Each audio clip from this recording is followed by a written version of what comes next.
Muito boa noite, meu amigo, minha amiga, telespectador da Rede Mundial de Comunicação. É um prazer novamente estar com você, como toda quarta-feira, 10 da noite, com o programa Na Sua Opinião. Muito obrigado pela sua licença, pela sua audiência, pela sua participação, porque afinal de contas o programa é feito pensando em você. Você daqui a pouquinho já pode participar através das nossas redes sociais e hoje nós vamos falar sobre um tema que afeta a sociedade brasileira, infelizmente, e vem crescendo, que é o feminicídio. Infelizmente, a gente tem que falar sobre isso, abordar com números elevados. Nós temos, como sempre, os nossos convidados especialistas no assunto e você já pode deixar sua opinião. Na sua opinião, por que que o número de feminicídio é tão alto no Brasil? Qual é o motivo? A lei é fraca, falta uma melhor conscientização da sociedade, das mulheres, dos homens. O que acontece? Por que que esse número de feminicídio é tão alto no Brasil? Você pode deixar a sua opinião, o seu comentário, através das nossas redes sociais, tanto o nosso canal no YouTube, como também o nosso canal no Instagram. Sempre que você colocar lá programa Na Sua Opinião, você encontra as nossas redes sociais. Se já estiver no ponto, eu vou pedir para a produção rodar a matéria-tema e o currículo dos nossos convidados. Pode rodar, por favor. O feminicídio continua a ser uma tragédia persistente no Brasil, ceifando vidas e deixando marcas profundas na sociedade. Em 2024, o país registrou 531 feminicídios em 9 estados monitorados, com uma mulher sendo assassinada a cada 17 horas. No estado de São Paulo, o número de casos atingiu um recorde, com 250 ocorrências, representando um aumento de 13% em relação ao ano anterior. Casos recentes ilustram a gravidade da situação. Em 5 de janeiro de 2025, Ana Moura Virtuoso, de 27 anos, foi morta a facadas pelo companheiro no Distrito Federal. Ela já havia registrado 5 ocorrências por agressão e ameaça contra o agressor. Em 9 de março, Clara Maria Venâncio Rodrigues, de 21 anos, desapareceu após sair do trabalho em Belo Horizonte. Seu corpo foi encontrado dias depois e o principal suspeito é um ex-colega de trabalho.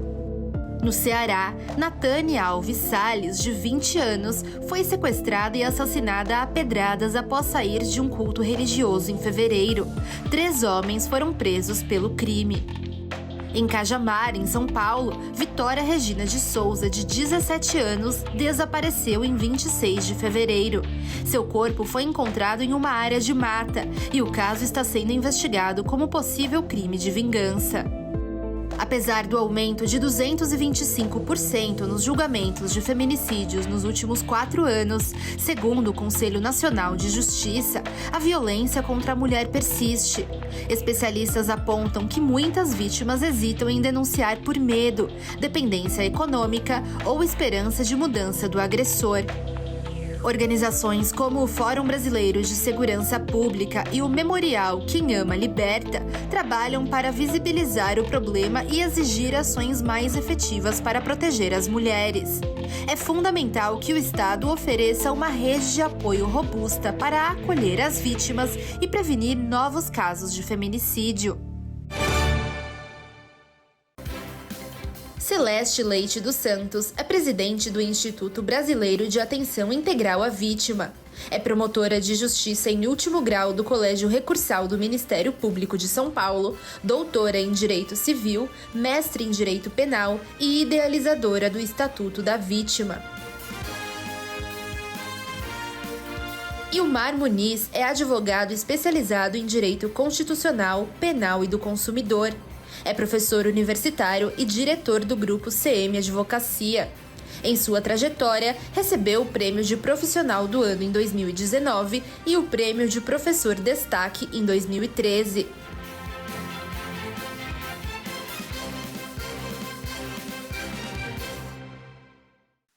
E você já pode participar e deixar seu comentário e a sua opinião. Nossa pergunta de hoje é a seguinte: Por que você acha que no Brasil o número de feminicídio ainda é tão alto? Participe através das nossas redes sociais. E já dando meu boa noite e agradecendo a doutora Celeste, muito obrigado por ter aceito o nosso convite. É um prazer recebê-la aqui, doutora. Muito obrigado, Munhoz. O prazer é todo meu poder aqui falar com essa audiência qualificada da Rede Mundial. Muito obrigado, doutor Ilmar. Um prazer enorme recebê-lo. Muito obrigado por ter aceito o convite. Eu que agradeço a oportunidade, estarei aqui à disposição para falar de um tema tão importante como esse nos dias de hoje.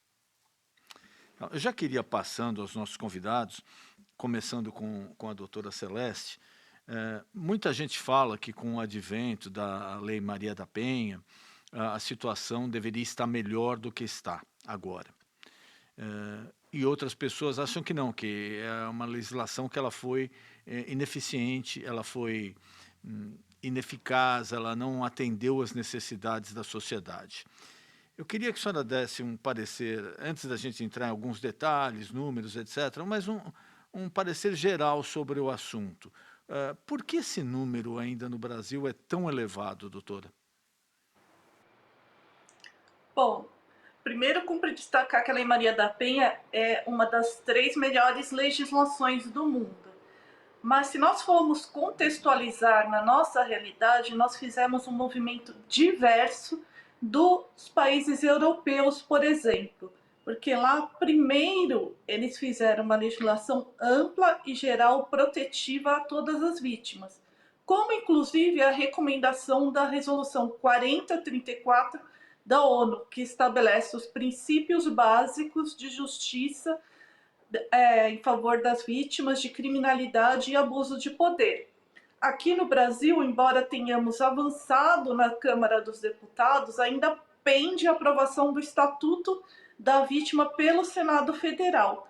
E por que isso seria importante? Primeiro, para que não estigmatizar a mulher como ela sendo uma vítima preferencial. Na verdade, nós temos vítimas sendo homens ou mulheres. E então é importante essa conscientização de que a vítima, independente da causa, do sexo, ela merece ser acolhida pela sociedade. E isso desmonta um argumento que é muito empregado contra as mulheres de culpabilização.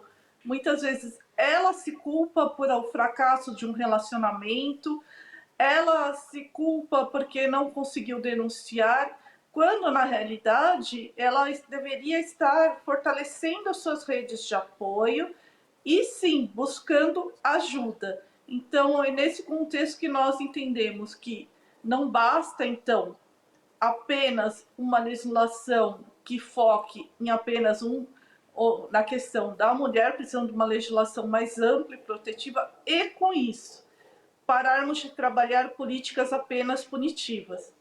O feminicídio, que é o tema de hoje, ele tem pena de até 40 anos de reclusão no Código Penal. Então, ele é um crime hediondo e que tem a maior pena. E mesmo assim, não houve nenhuma dissuasão para que os seus algozes continuem praticando esse tipo de delito.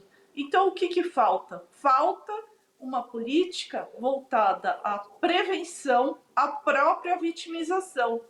Então, ao lado das políticas punitivas que são necessárias, mostra para a sociedade que um crime não fica impune, ao lado das políticas de recuperação daquela pessoa que praticou um crime, que são importantes, mas precisamos ir um pouco antes, identificar os coletivos vulneráveis na nossa sociedade e fazer um estudo sério de acordo com a causa daquela vitimização. Falando, por exemplo, em violência doméstica e familiar, então, qual tipo que relacionou? Era namorado, eles eram casados, foi contra uma adolescente, tudo isso exige uma especialização e desenvolvimento de ferramentas de apoio, de desvitimização e também ferramentas de prevenção. Doutor Ilmar, eu queria que o senhor passasse para o nosso telespectador. Nós somos advogados, eu sou advogado de formação também, a gente já conhece mais, mas queria que o senhor passasse O que caracteriza o feminicídio na legislação brasileira? Como foi criado? O que caracteriza? Qual a pena? Quem incorre nesse tipo de crime? Denis, uma coisa interessante que a doutora falou, né? Nós tivemos uma alteração muito recente na legislação, prevendo a questão do 121A, em que determinou uma pena de 20 a 40 anos para o homem que comete o que conhecíamos como homicídio, mas nesse caso, feminicídio contra a mulher, justamente por questão do gênero. Então, o que é importante entender aqui é que é um crime cometido pela questão do gênero mulher. Infelizmente, o Código Penal, como bem colocou a doutora, tem essa previsão. Nós tivemos essa alteração em 2024. Eu participei de processos já na nova legislação, já com a nova alteração da pena, e foi uma pergunta que muito nos fizemos mesmo, porque é uma questão que nós colocávamos como sendo a pena baixa, como sendo um estimulante, talvez, para o ódio disseminado contra a mulher. E assim que nós tivemos essa alteração e ainda continuou desta forma tão grave, tão incidente, com tanta recorrência, a questão da violência contra a mulher. É importante lembrar também que com essa alteração do próprio Código Penal, que acabou prevendo essa pena de até 40 anos para o feminicídio, que é o crime cometido para ceifar a vida da mulher, tem um caso de aumento de pena que pode ter um acréscimo de 1/3 até a metade, se caso for gestante ou logo após 3 meses a questão do parto. Também se for, em descumprimento de uma medida protetiva, ou seja, essa parte da legislação vem justamente para proteger a mulher vítima de um crime tão grave quanto esse. Eu não tenho essa estatística, mas eu queria passar a vocês. Por exemplo, no crime que a gente vê de abuso sexual contra menores, né, a esmagadora maioria acontece com membros da família, parentes próximos, né? Assim, tio, primo, coisa do gênero. No caso do feminicídio, eu não sei se aplica-se ao mesmo raciocínio, mas pelo que a gente vê nesses casos, por exemplo, que passou agora na matéria tema, olha, ela já tinha feito denúncia contra ele, ou ela já tinha sofrido uma, duas, três vezes agressão. Quer dizer, raramente, pelo que eu notei, não sei se isso procede ou não, raramente acontece assim num primeiro encontro, ou segundo encontro, ou num relacionamento a curto prazo. Parece que isso vai crescendo conforme o relacionamento vai se intensificando. É isso mesmo? Doutora Celeste, por favor. Sim. Perdão. É importante destacar, primeiro, que o feminicídio, como bem pontuou o doutor, ele é um crime de ódio contra mulheres. Então, não acontece apenas no ambiente doméstico, embora seja a sua forma prevalente. Os relacionamentos, eles não têm muita ligação se é pouco tempo ou maior. Assim, não existem estudos que confirmem ainda essa afirmação. Porém, o que se percebe? Muitas vezes a mulher, ela está em um relacionamento e ela não percebe os sinais de que esse relacionamento seria um relacionamento abusivo, um relacionamento tóxico. Então, ela vê como normais determinados tipos de comportamento, como, por exemplo, que critica a forma como ela se veste, critica as amizades, os familiares, mas isso é uma estratégia muito conhecida do agressor que visa deixar aquela vítima isolada.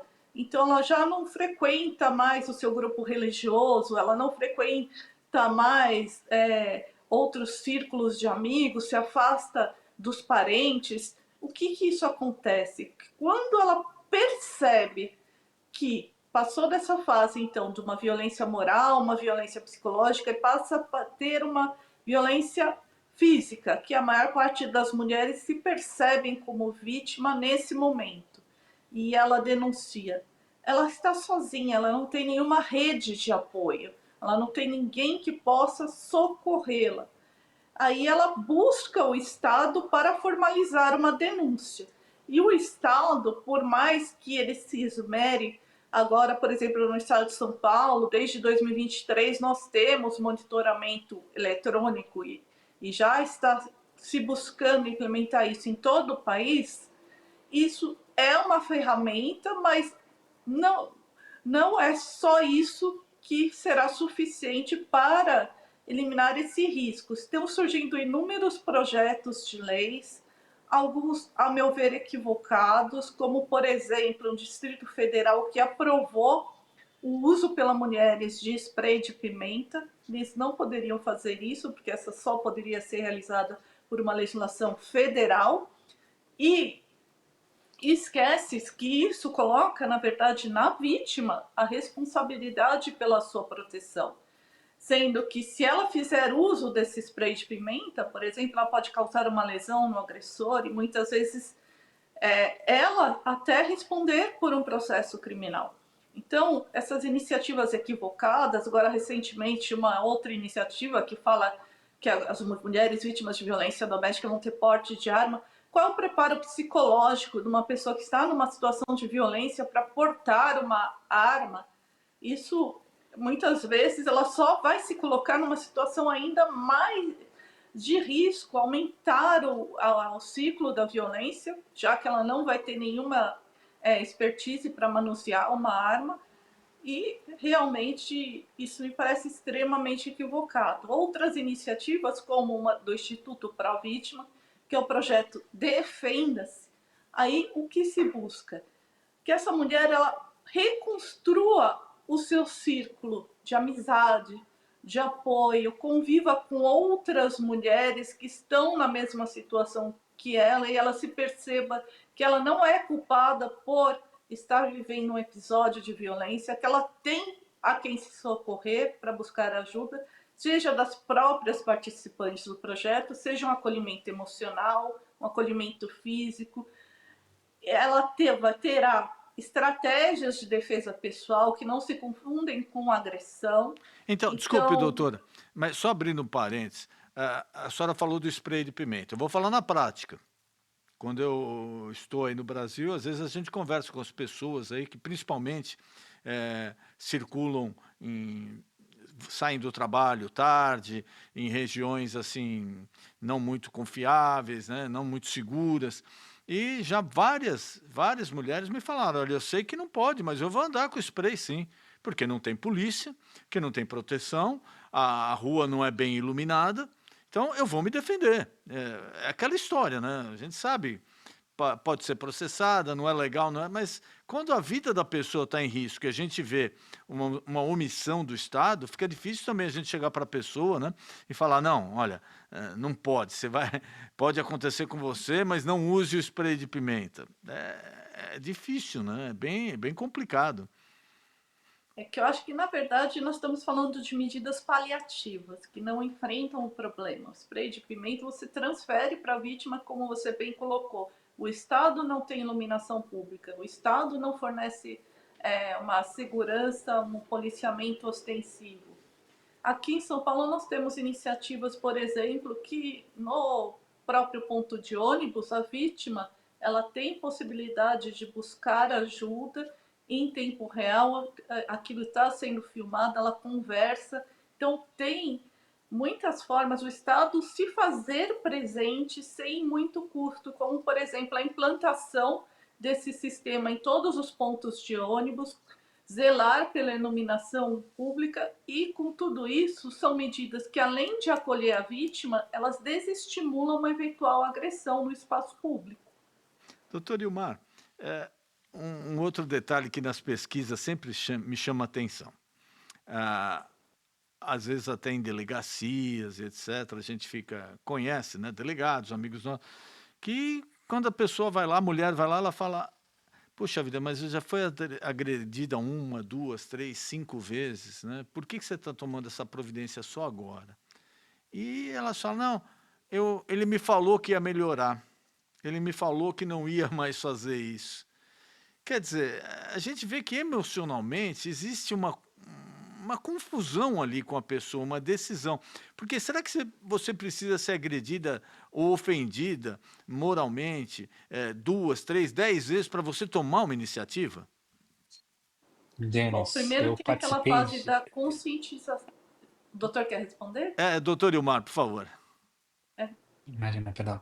Uma questão importante, Denis, participei de alguns grupos, né, alguns grupos de estudos que a gente chegou num debate muito interessante. Existe um círculo vicioso numa construção familiar que me parece, né, e a gente tem que parar para olhar nesse formato, que é uma construção familiar que a criança primeiro, e eu posso colocar isso de uma forma, né, a gente possa entender, ela vê o pai batendo na mãe, vê o pai alcoólatra, ela cresce com essa visibilidade, a menina vê essa visibilidade de onde mora, essa família, começa a ter esse costume de entender que aquela reação, muitas vezes, em núcleos familiares de vulnerabilidade, não é um ato de agressão, o falar mais alto, o xingar, o tratar com falta de respeito, e até que ela possa entender que esse ato não precisa de vários pontos, de várias situações para ser considerado crime, e sim uma primeira reação, como bem colocou a doutora, só a questão de um grito, a questão moral, a questão da violência econômica, de privar a questão financeira da mulher, já seria o suficiente, mas isso implica, Denis, uma coisa muito interessante, que é justamente a falta de educação que a gente coloca para essas famílias ao explicar para essa criança nesse movimento, essa adolescente, que tudo isso é violência, que aquilo não é no comum, por mais que ela tenha visto aquilo durante a vida, por mais que aquela mulher tenha visto aquilo durante a vida, aquilo é comum, até mesmo com o agressor. Nós chegamos numa discussão interessante que, ok, temos o agressor, ele será punido na casa da punição doméstica, nós vamos depois da punição e colocar essa pessoa na rua, ela vai ter convívio novamente, ela vai se relacionar novamente com outras pessoas, e assim, ela será um recorrente, né, reincidente em crimes. Como é que a gente consegue mudar essa questão, ressocializar essa pessoa de fato? Que aquilo não é comum. Que por mais que isso fosse culturalmente entendido naquela época, o tratamento como posse da mulher, não é um algo real, não é algo que deve ser feito, e aquilo sim é violência. Então, quando a gente fala na delegacia, né, com diversos colegas delegados, que a mulher foi lá e falou: apanhei pela quarta vez, pela quinta vez, e o marido, né, o companheiro, falou que ia melhorar, é porque na cabeça da mulher, de um certo ponto de vista, aquilo é culturalmente possível melhorar mesmo. Ela não está diante de uma situação grave, muitas vezes, na cabeça dela, que ele vai melhorar, que às vezes só foi o álcool, que ele estava realmente bêbado, que ele estava nervoso. Ou seja, ela vem criando essa cultura e quando chega numa situação muito drástica que vem essa denúncia. Nós precisamos mudar aqui, nesse ponto. E como é que muda nesse ponto? Indo nas escolas, conversando com o ensino básico, as professoras, que possam identificar situações de violência familiar, para essas crianças não crescerem nesse ambiente sem ter um apoio social, sem ter um apoio cultural, sem ter um apoio do Estado, para que a gente possa movimentar, para quando ela se torne uma mulher, for se relacionar, ela não entenda como comum, como viável, um relacionamento em que o homem trate ela como posse. E aí que começa toda a nossa problemática. Doutora, até um ponto que eu queria também colocar com a senhora. Eu acho que quando a mulher vai e já sofreu uma, duas, três, quatro, cinco agressões, falar, eu achava que ele ia melhorar, para mim, é lógico, existe todo esse cenário que o doutor brilhantemente colocou, mas para mim, eu não consigo assimilar muito isso, dentro de um raciocínio da lógica. Agora, quando a pessoa fala, ele foi chamado lá na delegacia, ele recebeu a devida reprimenda, aí eu acredito que ele vai melhorar, aí eu concordo. Porque aí realmente o cara sentiu o peso, né, da justiça, da lei, o que pode acontecer com ele.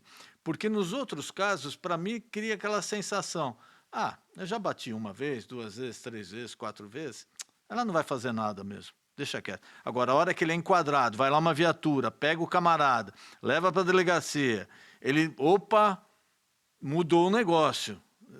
Eu acho que aí pode ser que a pessoa realmente, usando o português mais popular, aí caia na real. Porque fora disso, simplesmente, eu acho que ele vai continuar fazendo e vendo que nada está acontecendo com ele. Denis, foi muito bom que você continuou explorando essa questão, que eu queria até fazer uma observação. Um delegado que vira para a vítima e fala: se você já foi agredida 3, 4 vezes, porque só agora você veio denunciar. Isso é falta de capacitação, é uma pessoa despreparada para poder lidar com uma pessoa que foi vítima de um crime, que está numa situação de violência doméstica e familiar e que nós sabemos que as consequências podem ser drásticas. Ao assim proceder, ele está desestimulando que essa e outras vítimas busquem ajuda, sendo que nós já falamos hoje da questão da educação, que o doutor mencionou, e também da questão que o agressor isola aquela vítima. Então, quando ela busca ajuda do Estado, é o último recurso que ela possui. Então, sim, não acho nada desarrojado que a mulher já tenha sido agredida anteriormente, porque é um ciclo vicioso, como o doutor mencionou. Não, a pessoa não é agredida o tempo todo num relacionamento, é aquele bate e assopra. Então, ela é agredida, depois ele vem, pede desculpas, pede perdão, fala que vai melhorar, aí vem a fase do lua de mel, até que volta de novo as agressões. Então, hoje nós estamos trabalhando uma conscientização da mulher. A pesquisa Data Senado mostra que 76% das brasileiras desconhecem quais são os direitos delas previstos na Lei Maria da Penha. Então, esse é o cenário que nós estamos, de pessoas que não conhecem os seus direitos, de pessoas que cresceram em ambientes disfuncionais, sejam meninos ou meninas, e crescem em adultos disfuncionais, e não é porque essa é a realidade de hoje que nós não tenhamos que trabalhar para mudar essa situação.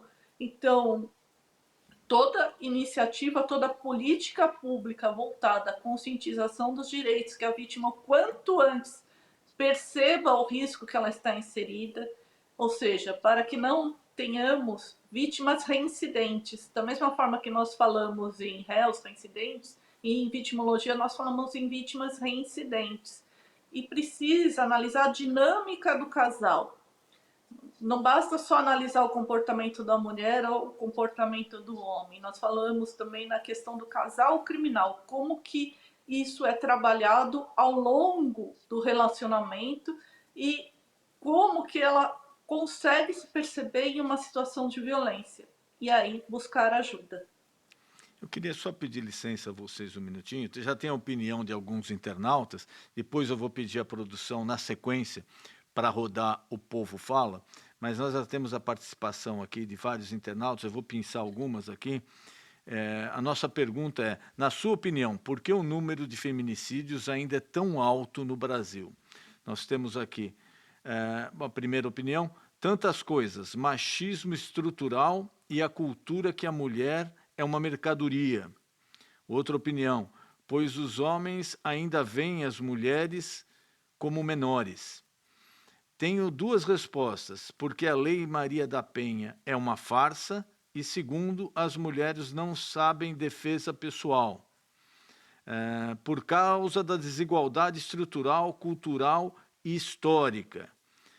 Outra opinião aqui, devido à impunidade e à cultura machista que, em alguns casos, culpa a vítima. Queria agradecer a você que participou, que deixou sua opinião e pode continuar participando, deixando sua opinião nas nossas redes sociais, tanto no nosso canal no YouTube, como também no nosso canal no Instagram. Eu vou pedir à produção agora para rodar O Povo Fala e voltamos na sequência com os nossos convidados. Pode rodar, por favor.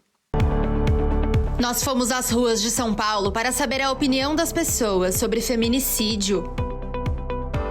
Na sua opinião, por que o número de feminicídios ainda é tão alto aqui no Brasil? Falta investimento na área de segurança pública, né? Só a tornozeleira eletrônica não resolve, o governo e o governo federal, o governo estadual deveriam se unir em prol disso. Infelizmente, aí os números realmente só aumentam. Acho que faltam políticas públicas de, promoção do conhecimento do que é feminicídio, né? E acho que isso acaba, aumentando... quer dizer, só mantendo a continuação do machismo, né? Impunidade, né? A impunidade, acho que alavanca qualquer coisa. Não só feminicídio, mas assalto, tudo. O Brasil a lei do Brasil é muito branda, né? E aí acaba incentivando quem tem intenção, né? Olha, eu vejo essas estatísticas, eu sou do norte, mas moro aqui há 25 anos. E eu fico muito curioso, porque eu vejo essas estatísticas e eu não conheço, eu nunca conheci, nem no circuito familiar, nem na minha cidade, nem em São Paulo, onde eu estou há 26 anos, essa violência propagada pelas estatísticas com a mulher. E eu não estou querendo defender os homens, não. Estou apenas dizendo que eu sempre tive uma certa surpresa. Já tive amigas da minha cidade, que é defensora pública, que defendia, ela dizia que era assim. Mas é sempre uma estatística, que no Brasil eu tenho muito medo de estatística. Eu gostaria que isso não fosse. E não vou dizer que não é, mas eu tenho uma desconfiança. E não é defendendo o masculino, não, né? A violência, não tem nada a ver. Por exemplo, eu não... Tem 2 grandes jornais e as televisões. Eu não vejo nos jornais do Estado de São Paulo e nem Folha de São Paulo nenhuma narração disso. E mesmo na televisão, quando eu vejo, é sempre de uma maneira, às vezes escandalosa, mas também vejo o inverso. Às vezes uma mulher que mata o homem ou fere o homem, e isso é muito pouco narrado. Eu acho estranho, gostaria que efetivamente não fosse, claro. Ninguém quer... Imagina... Feminicídio contra a mulher, a violência contra o feminino é o máximo que um homem pode fazer, né? Com outro homem já é complicado, imagina contra uma mulher, né? Mas eu acho estranho essas relações de informação e sou desconfiado com essas estatísticas. Tomara que não seja. Se for, trágico, é muito trágico e difícil para o homem. Até porque a maior parte dos homens que eu conheço, inclusive, são a favor das mulheres. Aliás, eu não conheço nenhum homem que não seja feminista, até no sentido de defender a mulher com as suas propostas novas de emancipação, de independência. Todo mundo, inclusive eu. Mas quando eu vejo essa estatística, porque teu na frente, eu fico meio perplexo. E na sua opinião, por que o número de feminicídios ainda é tão alto no Brasil?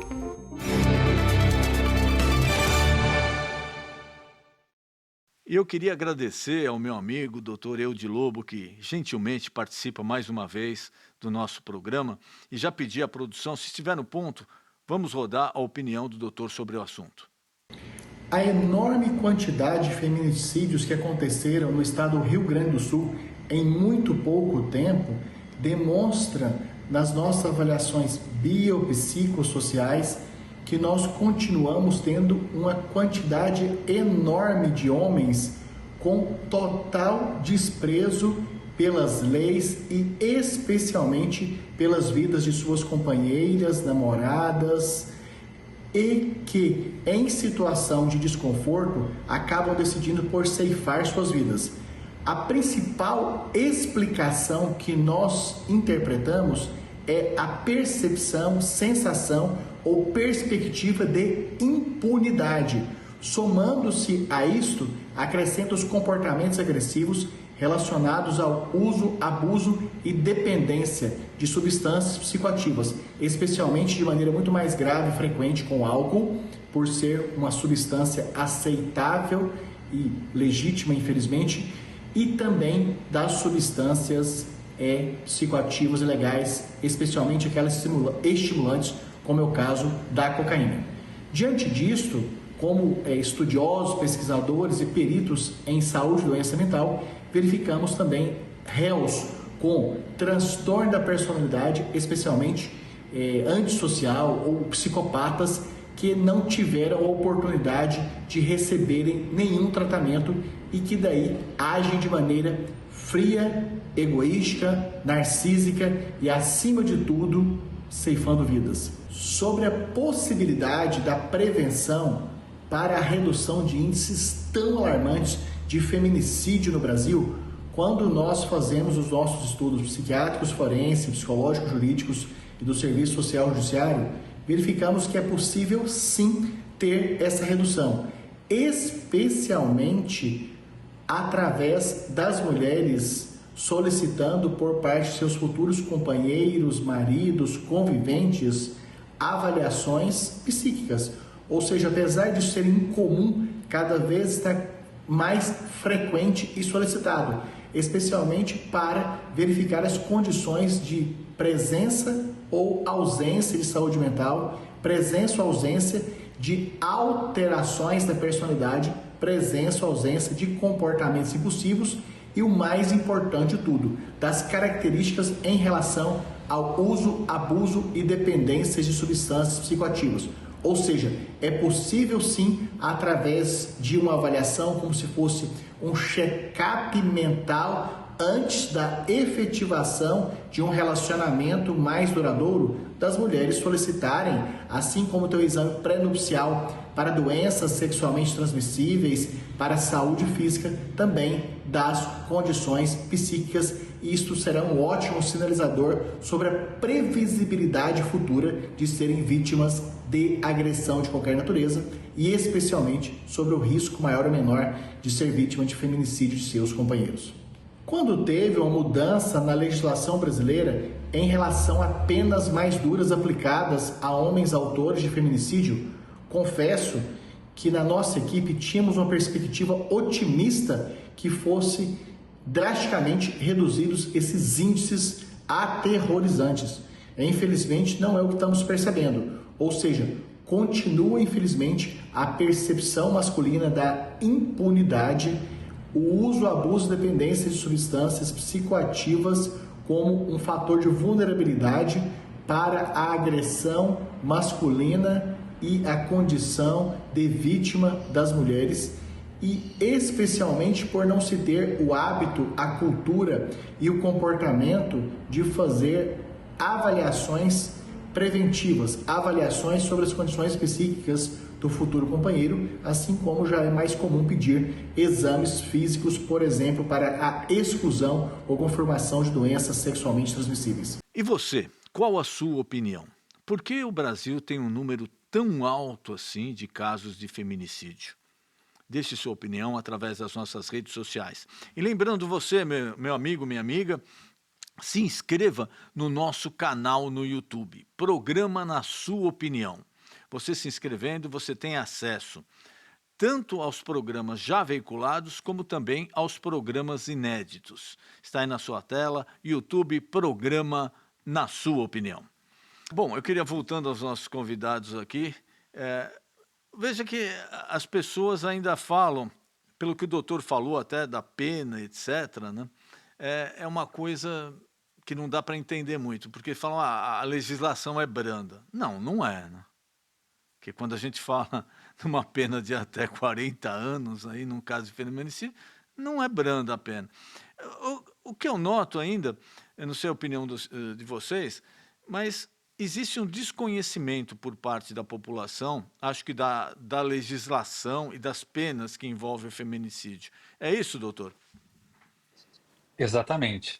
A Lei Maria da Penha recentemente completou 18 anos e nós fomos bombardeados de fake news, né? Eu participei de algumas eventualidades na imprensa para esclarecer fake news que existiam com relação à Lei Maria da Penha. Então, já não temos a questão de divulgação correta, nós temos um desconhecimento. Depois, infelizmente, nós temos hoje no sistema policial uma dificuldade de investigação. E pelo número de processos que o judiciário enfrenta, nós temos também uma demora na punição.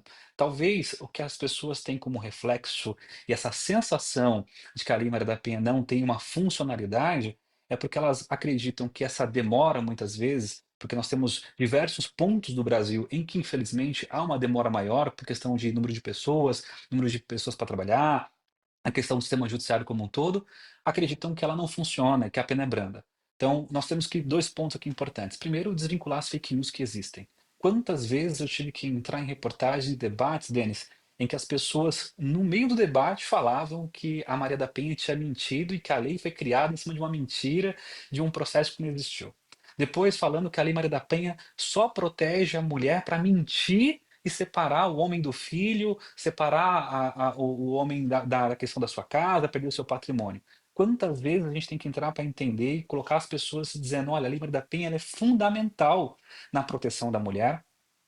Os casos pontuais em que uma mulher mente na Lei Maria da Penha são punidos. E sim, eu participei de processos, Dani, em que a mulher, inclusive uma advogada, infelizmente, uma advogada se utilizou de forma escusa da Lei Maria da Penha, conseguimos uma gravação dela confessando isso, que ela se automutilava com o chutando a mesa para poder se machucar e denunciar o pai da criança, mas são casos assim pontuais.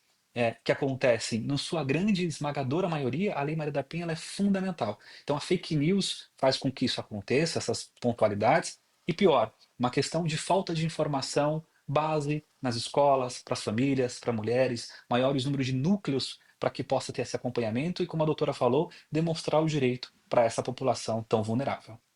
A gente tem que estar muito atento, antes de passar para a doutora, também abrindo um outro parênteses aqui, sempre tem que ouvir as duas partes, né? Como o colega falou, é um caso ou outro pontual, a esmagadora maioria procede, mas também tem gente de má fé de todo gênero, raça, classe social. De repente, a mulher pode achar que ela vai obter ali uma vantagem, que pode ser lá na frente uma vantagem financeira, baseada numa mentira. Então é importante a apuração.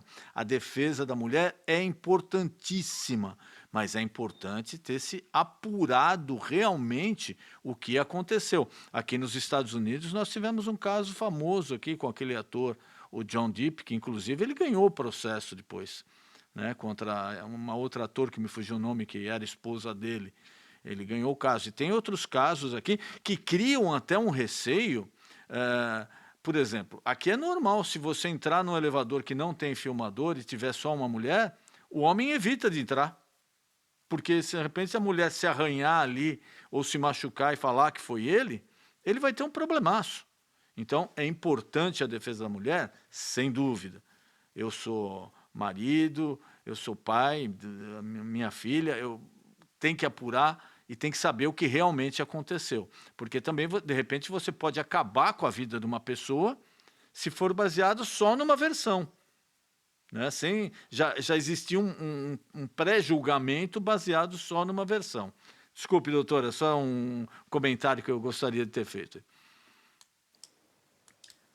Bom, Denis, assim, é preciso então fixar, né, para o telespectador ele não ter uma interpretação equivocada, é que isso é a exceção da exceção, é 0,01% dos casos. E aqui no Brasil isso é punido com rigor, por crime de denunciação caluniosa. Mas toda pessoa que é acusada, independente se seja de violência doméstica ou não, tem direito ao devido processo legal. O que nós não podemos é questionar como isso vem ocorrendo, uma presunção de que a mulher está mentindo. Não.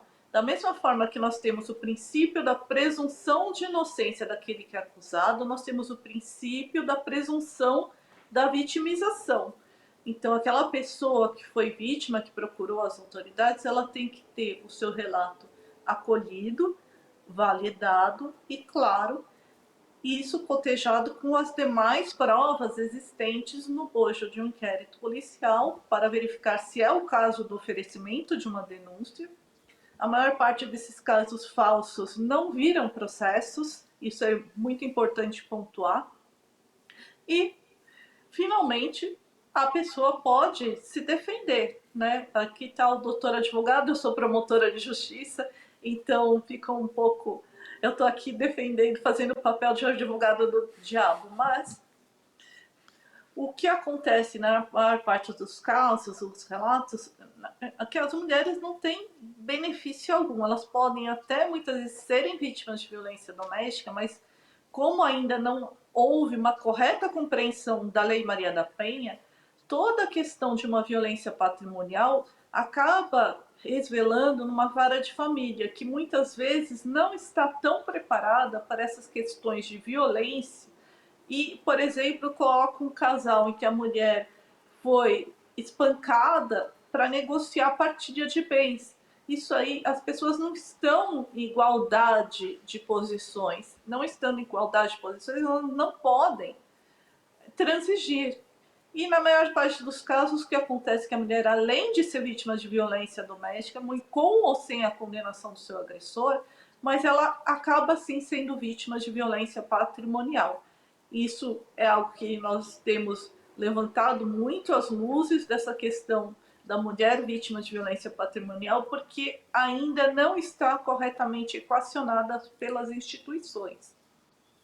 Eu queria passar aqui... inclusive a assessoria da doutora mandou, que as mulheres já podem se inscrever para obter o curso gratuito de defesa pessoal. O projeto também oferece acolhimento emocional, físico e jurídico. Então, nós temos aqui, a produção vai colocar aí, nós temos o site provitima.org/defenda-se e também algumas outras orientações que você pode receber através do e-mail defenda-se@ipk.org.br e contato@provitima.org. Temos também alguns telefones aqui para atendimento. Projeto Provítima e Defenda-se é o 11 96 794 5777, 11 99 679 0666 e 11 947 49 6747. Se você tiver dúvida, você pode entrar em contato com a produção ou através desses sites aí, dos telefones que a gente colocou na tela aí, para você ter uma orientação melhor. Eu queria, infelizmente, nosso tempo já está se acabando, e nas considerações finais eu queria passar, começando pelo doutor Ilmar e depois da doutora Celeste, quais os conselhos que vocês podem passar para aquela mulher que já está começando a sentir esse problema? Violência, ofensa moral, ofensa verbal, empurrão, discussão mais acalorada, partindo já para algum tipo de agressão. Qual o conselho que vocês poderiam passar a essa mulher? Doutor Ilmar, por favor. Denis, o mais importante é lembrar essa mulher que o Estado, na figura do promotor de justiça, a Defensoria Pública, a própria OAB, as delegacias, está à disposição dela.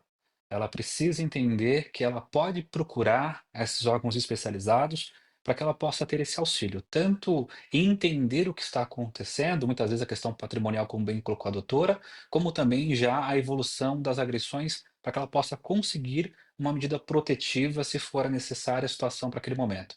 Então, começou a sentir qualquer receio, qualquer medo, procure a OAB, a Defensoria Pública, a Delegacia, o Ministério Público, que você vai ter todo o auxílio necessário. Doutora Celeste, por favor.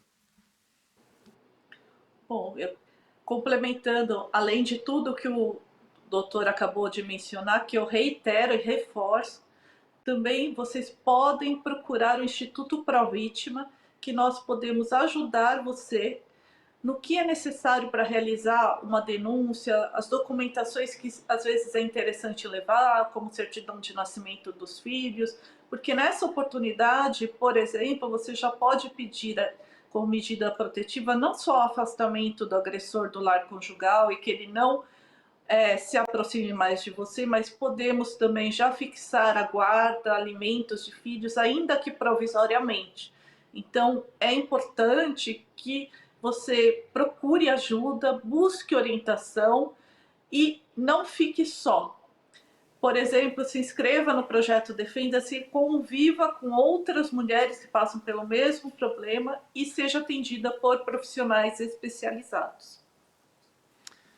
Doutora Celeste, doutor Ilmar, eu queria mais uma vez agradecer muito a atenção de vocês. Muito obrigado por ter atendido ao nosso convite. Eu espero que a gente tenha levado ao telespectador, ao internauta, alguns esclarecimentos que podem ajudá-las em situação de...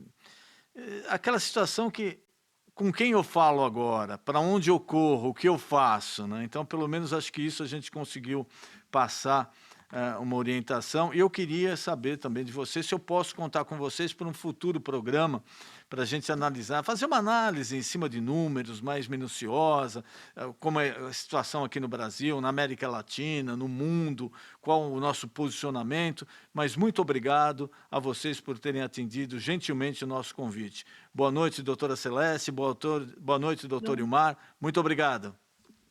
E eu queria agradecer a você, meu amigo, minha amiga, que votou, que participou, que deixou sua opinião, ou que simplesmente assistiu ao nosso programa. E lembrando, se inscreva no nosso canal no YouTube.